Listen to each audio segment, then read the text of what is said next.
going to just summarize it very quickly. I want to highlight a couple of key areas, and I want to leave you with a challenge as we go forward. You're now hopefully sick of this curve, which should be kind of how you should have nightmares about this as you go forward.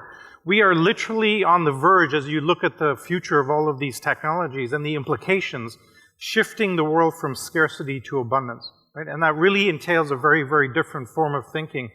This is a photograph from our founding conference. Neil, Ramez, many of us were at that event. We're still there 8 years later because we think this is the most important conversation that should be happening around the world. We have about 20,000 alumni across all of our programs. It really needs to be 200,000 or 2 million.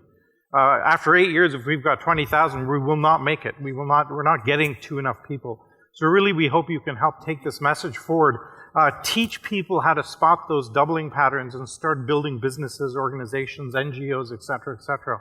These 4 dynamics that we talked about, we're digitizing the world very rapidly, right? Our relationships, all our relationships are now based on social media, not analog, right? If you're below 30 years old, your Facebook page is much more important than how you're dressed that day. This curve and the difficulty of navigating it is very, very hard. 3D printing, most people are just kind of getting to grips with, but it's actually 33 years old. I use the analogy of photography as a good way of thinking about this. We've all grown up, or some of us at least, remember film photography, and you transition to the digital environment, you have this fundamental shift. The business model changes when you go through this transition.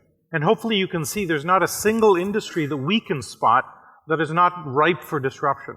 This kind of framing of what's happening with technology, this cross curve, where the cost of every technology is crashing to zero, whether it's light, whether it's biotech, whether it's solar energy. And as we go to this trillions of sensors, we need AI, we need machine learning, we need deep learning to really make sense of it all. So as we start to utilize these AI techniques and apply it to all of this information, the possibilities start to become very, very profound. This, of course, is highly disruptive. And the biggest existential threat we have today is our society is actually not set up for this, right? So how many of you felt a little bit freaked out at some point or the other with the technology? Can I just see a show of hands? Okay. So I'm going to play you a little video. You saw the video from Raymond about the ludicrous mode in the Tesla yesterday. I want to play you a separate little video. This is what it's like to get into the Google car for the first time. Okay, so we're going to play this little video. If I can get a little volume for this, just listen to this here. Oh my goodness, go is the right word. There's a little swearing in this. Holy shit. Holy shit. There's no fucking hands on that wheel. Sorry, oh my god. YouTube video. What? It's driving itself. All right, you get the general idea, right? That scream, that is the primal scream of humanity meeting advanced technology, right? And when you get into that car for the first time and it takes off at high speed and is actually driving the obstacle course faster than you can drive it yourself, your amygdala freaks out. This organ that we all have that kind of has us freak out. This is the scream in the UK right now after Brexit. It's the same scream in Washington, D.C. as they try and navigate the politics today. It's the scream that's going to start coming more and more in more of our industries, in the energy industry or in any other industry that starts to become information-based. And so we need to figure out how to navigate society through this. Now, when you go back to your offices and back to, please be careful about how you speak about this. People will think you're crazy. They'll give you some medicine and a white coat and they'll put you in a corner if you're not. So just couch and frame how you're thinking about this a little bit carefully. Douglas Adams, of course, put it best. He said, anything in the world when you're born is normal. Anything when you're a young adult, you can make a career out of it. Anything born after you're 35 is just wrong. And now we're now developing and inventing all of these kind of 20 Gutenberg moments. Today we have about 20 Gutenberg moments hitting us. And as a society, we have a very tough time absorbing this, even though the world is getting much better. Right? And how we navigate that conversation is very, very critical. You have this demonetization, and it's really hard to spot these kind of pace of change. This is one of our favorite examples. In the year 2000, there was 100 million mobile phones out in the world. Doubled every 2 years, 200 million, 400 million, 800 million, etc. Vinod Khosla did this fascinating analysis. He went through the decade of the 2000s, and he asked the question, how well did the mobile industry expert analysts predict this pace of change? So he looked at Gartner, Forrester, Jupiter, McKinsey's, et cetera, and he found in 2002 the average kind of projection was 16% growth in that industry. It actually went up 100%, so they're off by quite a bit. But their next prediction, as you can see, is actually lower. It's 14%. Okay? Then it went up another 100%. Their next prediction was 12%. And what we see repeatedly in these industries is when you have a domain that's growing exponentially, the experts in that domain all go out linearly, because they keep expecting it to level off. They can't.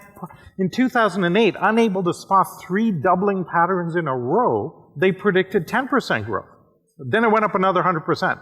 Now, how much more wrong can you be from 10% to 100%? You're off by 10x. The experts are typically wrong by about 10x when a domain is growing exponentially. Every time we make a prediction, we find we're a little bit too slow. It happens earlier than we think. And so we're starting to see this extraordinary pace of change really ride through all of our expectations on all of these. And the inexorable, unstoppable component of this is the sheer democratization. As the cost comes down in all of these technologies, you have this kind of path where anybody can have access to them, and then you get very radical disruption. I think Bitcoin may be the best example of this globally. You know, all of the central banks kind of can't stand it because central banks don't like to lose control of monetary policy, and thank God it'll be taken out of their hands soon. And we kind of really think when you harness, we believe technology is a major driver of progress in the world. Actually, maybe it's the only major driver of progress we've ever seen. And today, now that we have a dozen or so technologies accelerating, you can see we get kind of bubbly excited as to the positive implications of this. Right? And so we can say to our students and our participants, go think about how you could you can harness this acceleration to really impact 1 billion people. And Nick is doing an amazing job in kind of managing that conversation, thinking about how do we frame these grand challenges. And really what we're doing is we're infecting these people. When students come through our programs, when you give them the chance to think about impacting 1 billion people, they can't go back to building a better mobile ad network, right? They're stuck thinking at that scale. And so we have this kind of secret conspiracy to really warp their minds to think at scale of how do you positively impact the globe. Because today you can do it.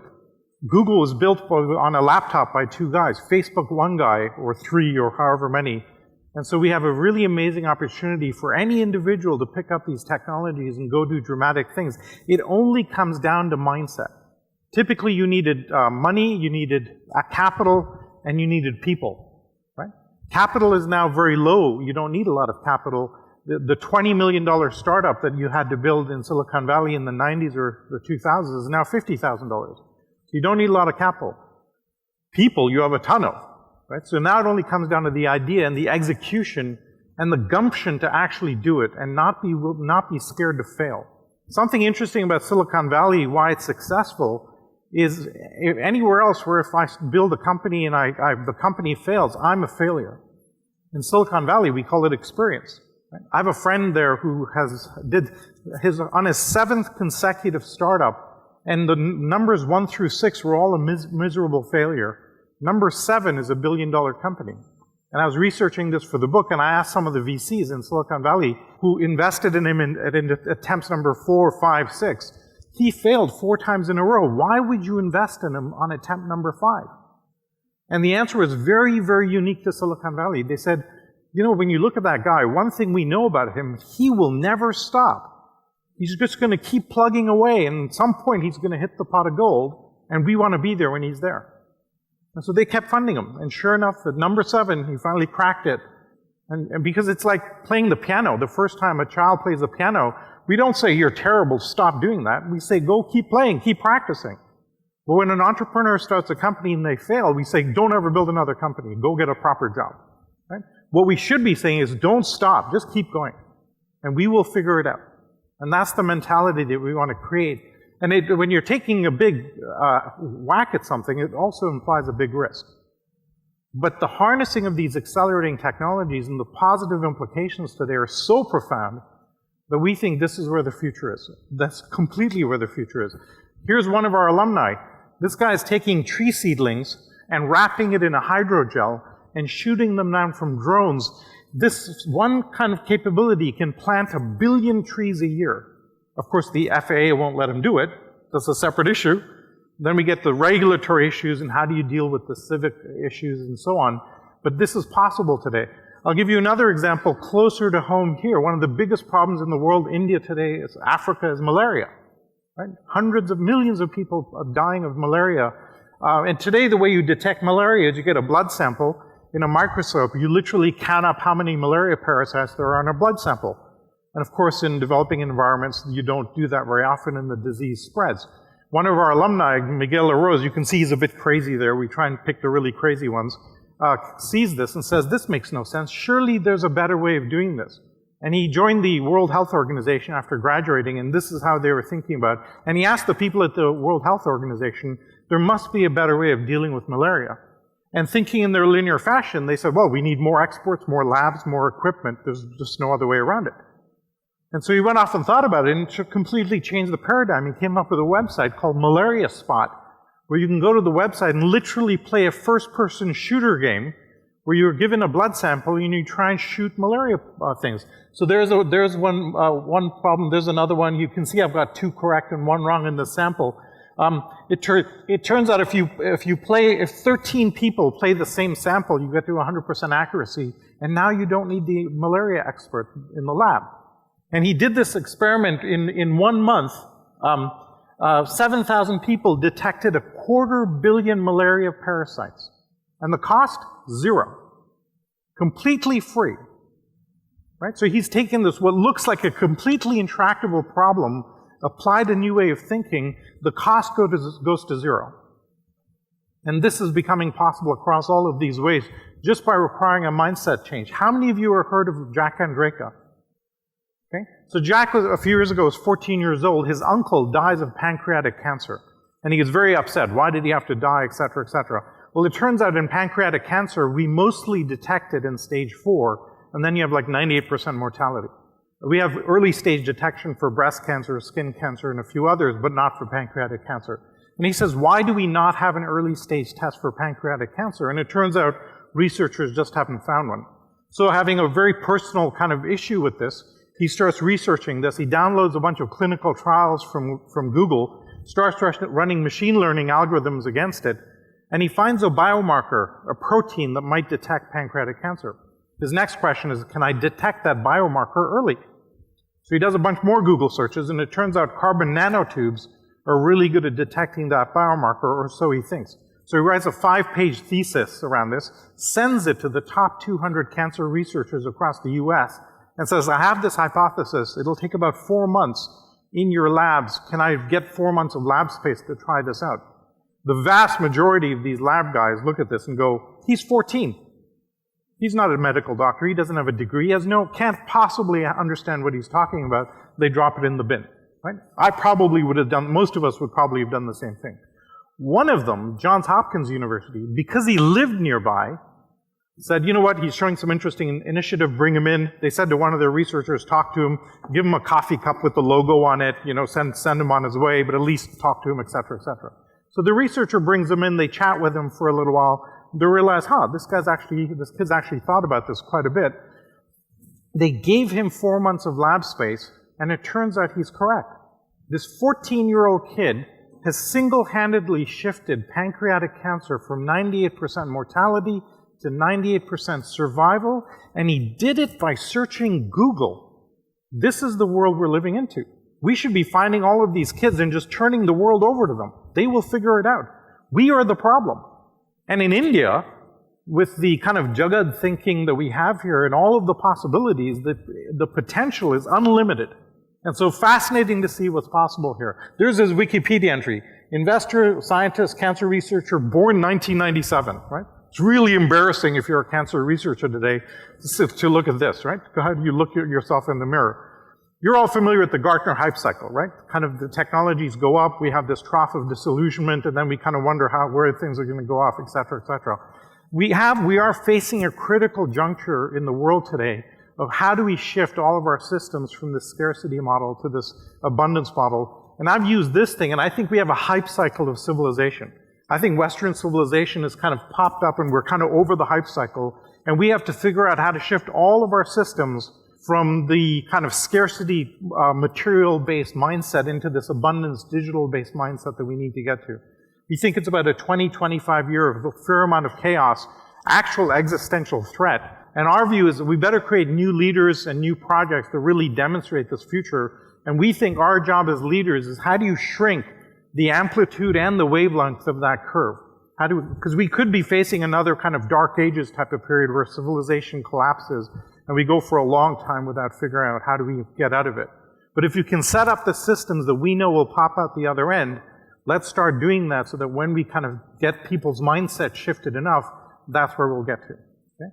We are, if you've heard some of Vivek's Wadhwa's thinking, we have two opportunities and two kind of futures looking at us. We either have a Mad Max future of fairly big societal disruption, the world kind of collapses, etc. We have financial mess, social mess, etc., etc. Or we have a Star Trek future. And we have to make an active choice. Do we want to go to Mad Max or do we want to go to Star Trek? And it is possible. And we think about impacting 1 billion people. We could just set up in India and not bother with any other country in the world. Right here is the first place to go. So please join us. Think about this. Take this back to your organizations. Think about how you might do this. Right? How would you leverage these technologies and what could you do to impact the world? So with that, huge thank you for being here. Thank you for having us. Thank you.